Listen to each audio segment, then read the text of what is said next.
Kodenya bersama. Betul. Tidak sepihak. Dia memang ada dua eporus. Kan tinggal bagaimana mengatur konsensus di dua eporus itu untuk melahirkan eporus yang tunggal. Nah itu berhasil tanggal 4 November 98 ya. 1998. Nah, jadi langsung telak tuh memang kekuasaan. Tumbang kekuasaan itu, HKBP bisa menyatu. Kekuasaan itu masih tetap bertahan, HKBP diinginkan penguasa untuk pecah. Ya, dan ini akan memiliki konsekuensi pada kehadiran gereja-gereja seluruh Indonesia di kancah nasional. Makanya telak tuh, hampir di semua lini putra-putri kader-kader gereja itu tumbang. Sewaktu masuk reformasi ya, itu menjelang. Setelah reformasi baru pulih. Iya, betul. Tapi itu kan butuh waktu. Reformasi pun tahun 99 butuh waktu yang panjang untuk kembali. Ya, kader-kader terbaik bangsa yang dilahirkan oleh gereja. Ya puji Tuhan, semua kemudian melihat betapa pentingnya kehadiran yang solid, konsolidasi yang solid dari gereja untuk membangun bangsa, bukan untuk membangun dirinya. Nah, konflik itu sendiri ya kemudian kita pahami itu sebagai suatu opportunity juga. Apa maunya Tuhan? Nah, dengan kesadaran itu kita katakan maunya Tuhan supaya gereja itu berbenah diri membangun bangsa. Jangan lagi membangun dirinya. Membangun dirinya akan memungkinkan perpecahan karena akan larut dalam dimensi-dimensi kepentingan masing-masing. Satu yang homogen sekalipun itu pasti ada nanti keinginan ABCD yang berbeda.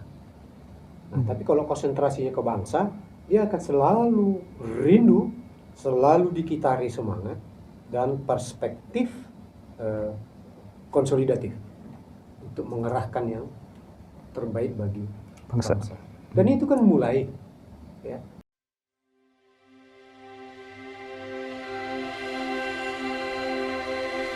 Gereja tidak boleh diam kalau terjadi ketidakadilan. Kalau terjadi perkosaan tetap hak asasi manusia. Kalau terjadi pembatasan kebebasan, gereja harus bersuara. Apa didengar atau tidak? Kalau dihukum karena itu silahkan. Tapi yang untuk itu gereja ada. Kalau tidak ada gunanya gereja. Pemirsa sekalian, teman-teman Kristiani se-Indonesia, kali ini kita akan berbicara dengan salah satu tokoh di gereja Kristen yang sudah cukup dikenal di beberapa aktivismenya. Ada Pendeta Saud Sirait di sini. Horas, Amang? Horas. Iya, sehat-sehat Amang ya di tengah kesibukan sekarang gitu.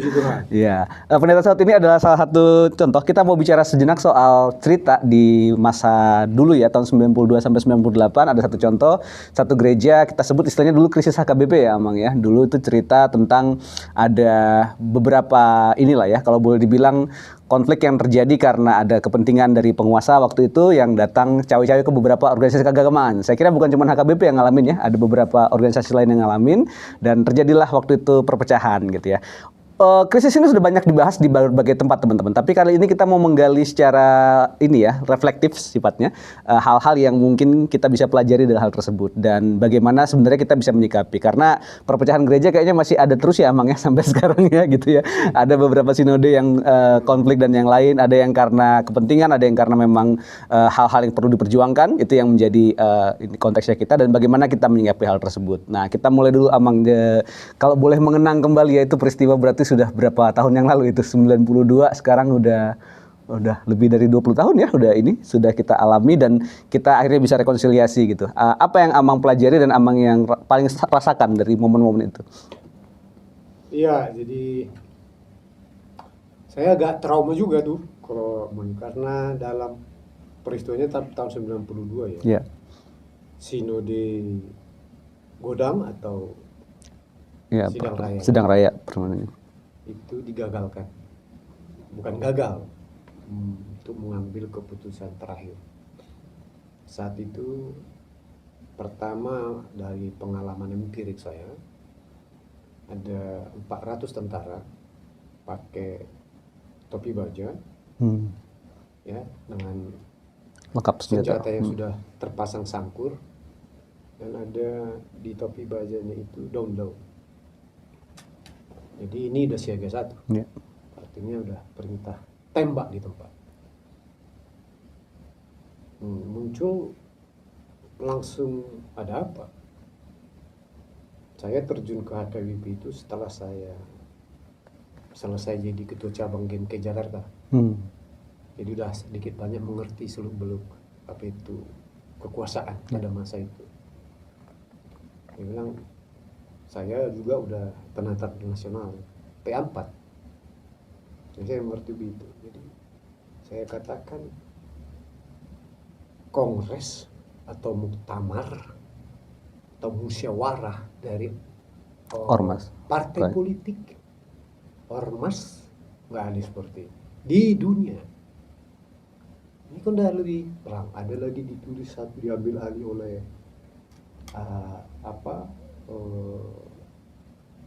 komandan Danrem, satu ruangan ditulis di situ KOTIS, Komando Tinggi Strategis. Ini udah nomenklatur militer dalam perang. Ya, siap tempur itu. Ya, udah siaga satu tuh. Siapa lawannya dan lain sebagainya. Jadi itu sangat traumatis lah kehadiran militer dalam bentuk yang fisik. Dan kemudian mereka mengangkat dirinya sebagai panitia sendiri dengan menyeleksi peserta. Waduh, dari mana ini kewenangannya? Jadi siapa yang bisa masuk atau tidak bisa masuk ruang sidang? Tentara. Saya kebetulan entah kenapa jadi 3 bidang saya. Seksi persidangan, nah ada nama saya, seksi notulis, notulensi, dan kemudian di keamanan, sehingga nggak bisa.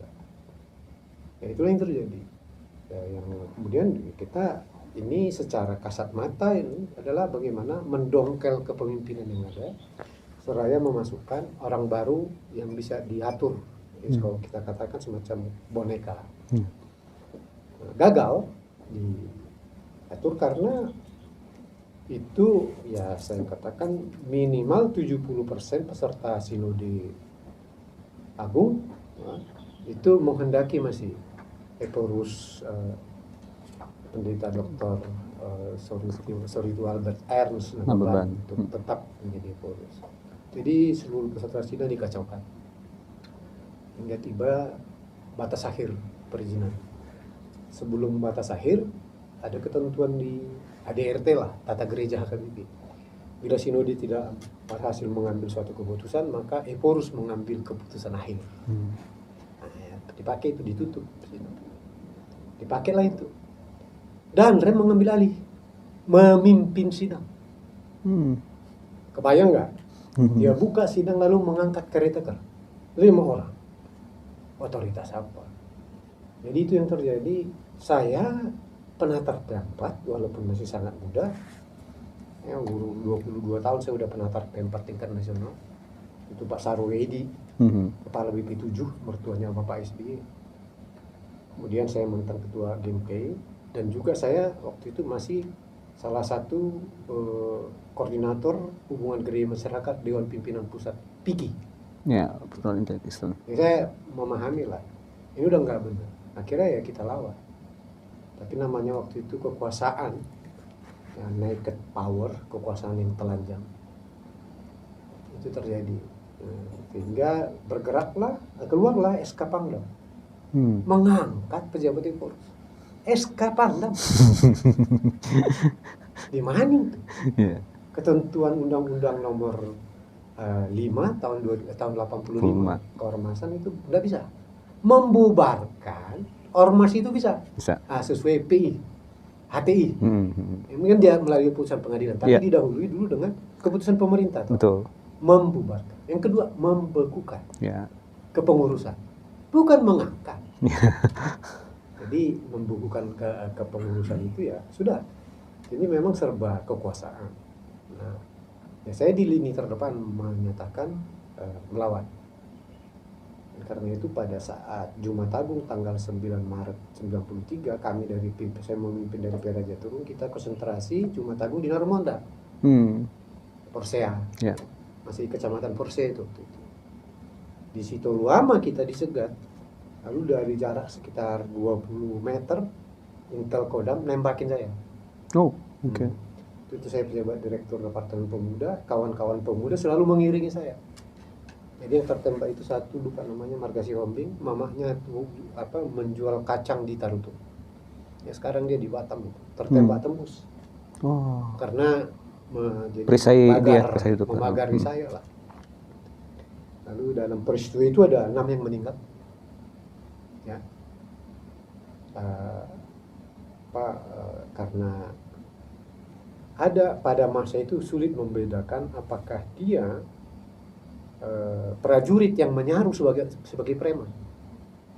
Kan nggak ada yang bisa mengawasi. Ya. Tentara ABRI pada waktu itu. Polisi pun tunduk. Ya, sebagai aparatus penegak hukum. Masalah keamanan itu diurus oleh aparat peperangan. Kan pertahanannya tentara militer. Jadi ini serba terjadi. Nah, jadi sebetulnya ini keinginan dari penguasa untuk menaklukkan. Sehingga nggak ada yang boleh menyatakan kebenaran. Jadi kita simpulkan pada masa itu rejimnya Bapak Soeharto adalah rejim penyelesai tunggal yang harus sukses. Penyelesai tunggal itu sesuai seleranya dan penafsir tunggal kebenaran. Dari situ fatalnya. Ya. Ini yang dia udah melampaui mandat teologis penafsir tunggal kebenaran. Itu kita lawan yang menimbulkan kemudian pecah dari atas sampai ke jemaat. Jadi terbelah dua. Sana punya poros, Sapreses, Pendeta Resort sampai jemaat. Nah itu yang kita dulu sangat prihatin karena kita ya, terutama di akhirnya muncul nomenklatur divergensial namanya, pembedaan antara kita dengan sana. Divergensi kita menyebut diri kemudian setia sama SSA lalu menyebut kawan-kawan mana tuh saya Tiara Sinoi Agung Istimewa Tiara karena dilaksanakan di Hotel Tiara yang melanggar ketentuan. Kan nggak boleh harus di gedung milik HKBP gereja HKBP. Ini kan Tiara enggak. Nah, tapi namanya kekuasaan semua boleh. Siapa porosnya, siapa pesertanya ditentukan sendirilah sama tentara. Jadi itu trauma di situ, saya ditembak jadi artinya kita nggak punya hak apapun pada masa itu. Tapi ya kita katakan setia, diambil dari kisah para rasul ya. Yang bergerak terus dan kita tiba pada kesimpulan kalau kekuasaan ini tidak tumbang maka HKBP tidak akan pernah bisa bersatu. Dan itu terbukti. 98 Soeharto tumbang, tahun 98 langsung bersatu. Rekonsiliasi langsung. Bersatu ya, bersama. betul. Sinodenya bersama. Betul. Tidak sepihak. Dia memang ada dua poros. Kan tinggal bagaimana mengatur konsensus. Di dua poros itu untuk melahirkan poros yang tunggal. Nah itu berhasil. Tanggal 4 November 98 ya. Nah, jadi langsung telak tuh memang kekuasaan. Tumbang kekuasaan itu HKBP bisa menyatu. Kekuasaan itu masih tetap bertahan, HKBP diinginkan penguasa untuk pecah. Ya, dan ini akan memiliki konsekuensi pada kehadiran gereja-gereja seluruh Indonesia di kancah nasional. Makanya telak tuh hampir di semua lini putra-putri kader-kader gereja itu tumbang. Sewaktu masuk reformasi ya, itu menjelang setelah reformasi baru pulih. Iya, betul. Tapi itu kan butuh waktu. Reformasi pun tahun 99 butuh waktu yang panjang untuk kembali. Kader-kader terbaik bangsa yang dilahirkan oleh gereja. Ya puji Tuhan semua kemudian melihat betapa pentingnya kehadiran yang solid, konsolidasi yang solid dari gereja untuk membangun bangsa, bukan untuk membangun dirinya. Nah konflik itu sendiri ya kemudian kita pahami itu sebagai suatu opportunity juga. Apa maunya Tuhan? Nah dengan kesadaran itu kita katakan maunya Tuhan supaya gereja itu berbenah diri membangun bangsa. Jangan lagi membangun dirinya. Membangun dirinya akan memungkinkan perpecahan karena akan larut dalam dimensi-dimensi kepentingan masing-masing. Ya. Satu yang homogen sekali, Bu. Itu pasti ada nanti keinginan ABCD yang berbeda. Nah, tapi kalau konsentrasinya ke bangsa, dia akan selalu rindu, selalu dikitari semangat dan perspektif konsolidatif untuk mengerahkan yang terbaik bagi bangsa. Dan itu kan mulai, ya. Nah, kecuali ada kawan kita Gemi, Gereja Masih Injili Halmahera. Ya, di Maluku Utara ya. Itu oleh pilkada, ya. Jadi saya masih hadir tahun 2014 di sana untuk mencoba konsiliasi. Waktu itu saya masih di Dewan Kehormatan Penyelenggara Pemilu. Jadi bikin acara di Halmahera. Waktu itu pemuda Gemi berkumpul bersama, juga bersama Ganki Gimkei, bagaimana untuk, tapi ya puji Tuhan, kesadaran baru ya. Mereka mau, ya. Tinggal udah pada proses akhir untuk satu oleh kesadaran dari masing-masing. Nah, jadi peran kesaksian untuk bangsa ini, ada menurut saya HKBP mengalami proses kemunduran oleh peristiwa itu sekitar 1 generasi. Dan itu 25 tahun. Ya. Setelah itu baru kemudian bisa baik di semua lini di dunia pendidikan. Termasuk juga misalnya kita ini di Bandung, ya, termasuk di ITB kan. Profesor Kate Sirai, apa dan sebagainya, si Dr. Nababa, Lambok Utasowit, ya, dekan di habis itu kan. Ya, satu generasi tidak ada. Nah, ya. Habis toh. Padahal dunia pendidikan yang paling objektif, ya kan? Dia di situ. Ya. Nah, yang paling objektif nggak sedih. Jadi udahlah, kapok lah untuk pecah. Dan tetap memiliki kesadaran yang tinggi terhadap maunya penguasa. Jadi itu yang disebut critical engagement, keterlibatan kita yang terus menerus. Ya. Engagement itu ya kawin disebut. Tapi harus dengan kritis. Ini bukan perkawinan fisik, biologis dan teologis, ya, tetapi perkawinan untuk tujuan. Ya. Saya akan menopang dengan segala hal yang total pada pemerintah yang memang sesuai dengan maunya Tuhan untuk kesejahteraan rakyat. Tapi saya akan berpisah kalau dia melawan Tuhan. Jadi itu kritikalnya, kritis gitu. Nah, di titik itu saya pikir sekarang gereja-gereja sudah berada dalam arah-arahan itu. Ya. Jadi ada juga manfaat Tuhan bantai saja ini supaya seluruh gereja-gereja sadar, percaya itu menyadari, ya, dukung kalau sesuai dengan kehendak Tuhan, mewujudkan kerajaan Allah di bumi seperti di surga, dan itu di Galatia 5 ayat 22. Wah, itu konstitusi kedua gereja. Kalau konstitusi pertama kitab Keluaran 10 perintah Allah, ya, oke. Itu konstitusi pertama. Konstitusi kedua buah roh. Galatia 5 ayat 22 itu. Jadi kalau udah ke situ ukuran pemerintah, nggak usahlah katakan 100%. 60%. Support supaya naik 70%. Tapi kalau dia udah 40%, ini udah nggak bener dia. Kritik harus. Tinggalin. Dia harus diganti.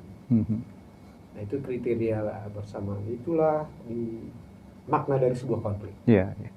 Jadi ada semacam blessing in disguise juga ya, karena memang ini ya, HKBP kayaknya jadi semacam ini ya, pendahulu juga ya untuk kasusnya, dan akhirnya reformasi terjadi dan kita juga belajar tentang hal itu. Itu sesuatu yang perlu sangat, ya kalau boleh dibilang walaupun kita nggak pengen ada krisis, tapi ternyata kita dapat belajar sesuatu dari sana. Gitu. Iya.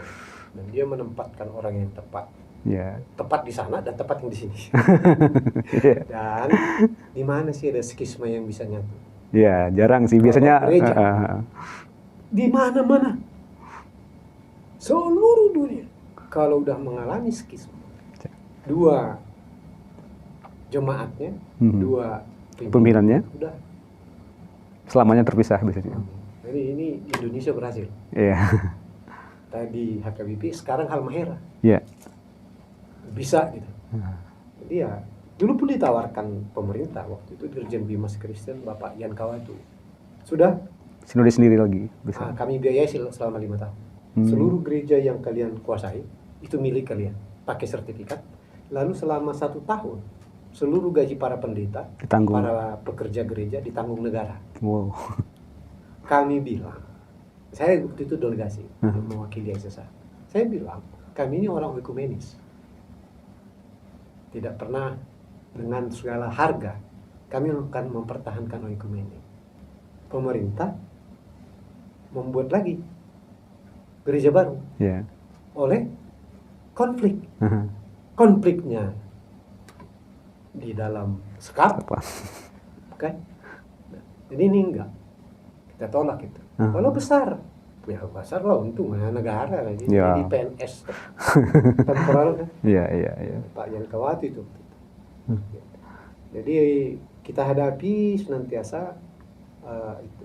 Pembelajarannya pas. Ingin mengubah kita, bukan mengubah realitas. Jadi kondisi-kondisi pahit, kondisi yang paling pahit, ya kita inginkan Tuhan mengubah itu. Ternyata dari proses empirik itu, pengalaman itu, bukan itu yang mau Tuhan. Kamu harus berubah. Dengan kamu berubah, berarti kamu udah mampu mengubah itu. Kalau kita kan ada masalah, ada ini, selalu Tuhan tolonglah, tolonglah. Bereskan masalahnya. Masalah ini. Ya kan? Lagi dalam hal ritual, ya, dilakukan itu. Pembacaan kita melalui konflik-konflik itu real adalah, ya udah, kamu yang saya mampukan, kamu yang harus saya ubah, kamu yang saya akan siapkan kader, tabahlah mu kuat kamu supaya saya naik kelas gitu. Jadi bukan situasinya yang Tuhan ubah. Nah, itu bekal yang luar biasa bagi gereja ya. Ya kita harapkan itu jadi pembelajaran lah. Betul. Konflik ya. Semuanya korbannya, penyelesaian. Wah, ini satu hal yang sangat jadi pembelajaran kita semua ya. Di tengah segala kekurangan dan hal-hal yang terjadi sewaktu itu yang ada kita sesali juga, tapi ternyata kita harusnya belajar juga untuk bisa berubah ya. Jadi bukan sekedar mengharapkan masalahnya lenyap gitu, tidak. Tapi kita memang dikuatkan sehingga kita mampu menyelesaikan permasalahan tersebut karena ini. Ini satu hal yang kesaksian yang sangat rendah hati dan memang apa adanya ya, karena kita alami gitu ya. Pendeta Saud adalah salah satu yang hidup menyaksikan hal tersebut di tengah begitu banyak tantangan yang dihadapi di zaman itu. Tapi ternyata puji Tuhan itu menjadi blessing juga buat kita semua, jadi berkat buat kita semua karena akhirnya gereja bisa sadar perannya buat masyarakat. Sesuatu yang perlu dikejar terus-menerus dan dihadapi gitu ya. Jadi buat Bapak Ibu dan rekan-rekan sekalian yang mungkin ada konflik di jemaatnya, enggak ya, tapi mungkin ini, tapi kita perlu belajar melihat hal tersebut ya. Ada sesuatu yang penting, lebih penting daripada sekedar selesai masalahnya, tapi ada pembelajaran yang perlu kita gali bersama-sama. Dari krisis HKBP yang mungkin sudah dialami oleh generasi sebelum kita dan teman-teman yang sekarang baru belajar hal baru, itu bisa menjadi pelajaran yang sangat penting bagaimana gereja bisa berperan dalam melakukan perubahan bagi bangsanya. Lewat reformasi dan lewat beberapa aspek lain kita belajar hal tersebut. Terima kasih Amang Pendeta Saud sudah berbagi. Terima kasih buat rekan-rekan semua yang telah menyaksikan. Kita berjumpa lagi dalam topik-topik berikutnya tentang kekristenan dan keindonesiaan di channel ini. Terima kasih semuanya. Dadah.